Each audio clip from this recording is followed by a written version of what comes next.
Hello guys, അപ്പോൾ ഇന്നൊരു cooking വ്ളോഗാണേ. അപ്പോൾ ഇന്ന് നമ്മൾ നോക്കാൻ പോകുന്നത് തമിഴ്നാട് സ്റ്റൈല് മീൻ കുഴമ്പ്. അപ്പോൾ തുടങ്ങിയാലോ? வெந்தயம் போடாது, வெந்தயம் போடாது.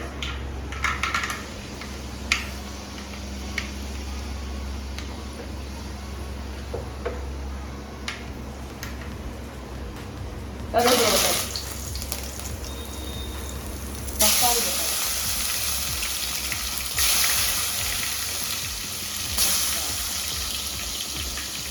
பச்சை மிளகா போட்டால்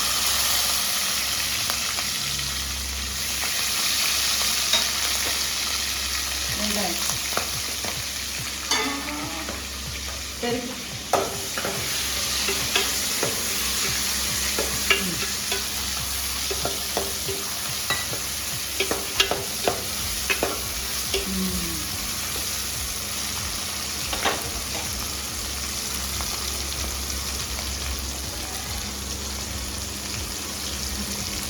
இது மாதிரி அரைச்சி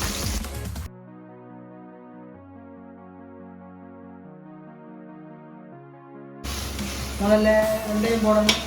எண்ணெயை ஊற்றிக்கிட்டு சொல்லணுமா? வெங்காயம் போடணும், தக்காளி போடணும், பச்சை மிளகாய் போடணும். எல்லாம் போட்டு நல்லா வதக்கிட்டு புளியை கரைச்சி நல்லா கொஞ்சம் இன்னும் தக்காளிக்கு போடுறதுனால அளவு புளியை கொஞ்சம் நகை கரைச்சி ஊற்றணும். குழம்பு ரொம்பவும் புளி போடக்கூடாது, புளிக்கு அது டேஸ்ட்டு கம்மியாக போயிடும்.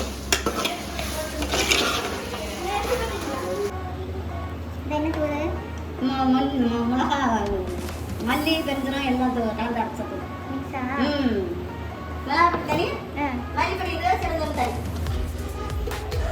தனித்தனியாக இருக்கு. இது மிளகா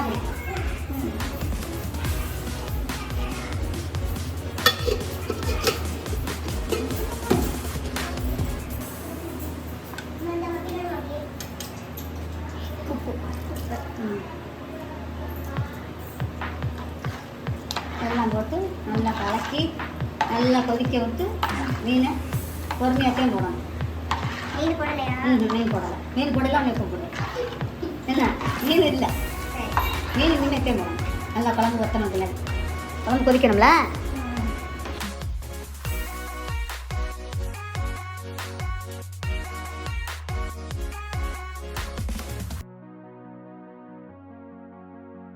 அரைச்சி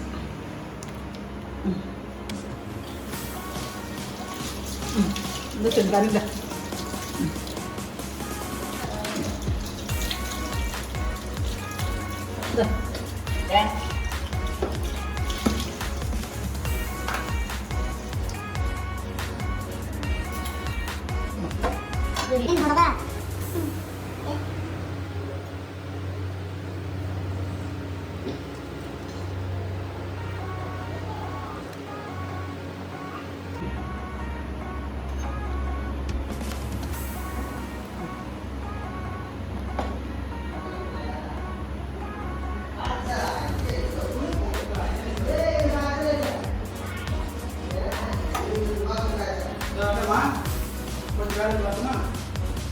അപ്പം നമ്മുടെ മീൻ കുഴമ്പ് ഇവിടെ കുതിക്കട്ടെ. നമുക്ക് അടുത്ത് ചിക്കൻ ഫ്രൈ എന്താണെന്ന് നോക്കിയിട്ട് വേണം.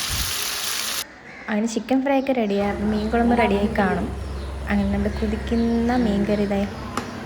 അങ്ങനെ നമ്മൾ മീൻകറി ഇവിടെ തിളച്ച് റെഡിയായിട്ടുണ്ട്. അപ്പോൾ ഇത്രയേ ഉള്ളൂ ഇന്നത്തെ വീഡിയോ. ഇഷ്ടപ്പെട്ടാൽ ലൈക്ക് ചെയ്യുക, സബ്സ്ക്രൈബ് ചെയ്യുക, സപ്പോർട്ട് ചെയ്യുക. അപ്പോൾ അത്രയേ ഉള്ളൂ. ബൈ.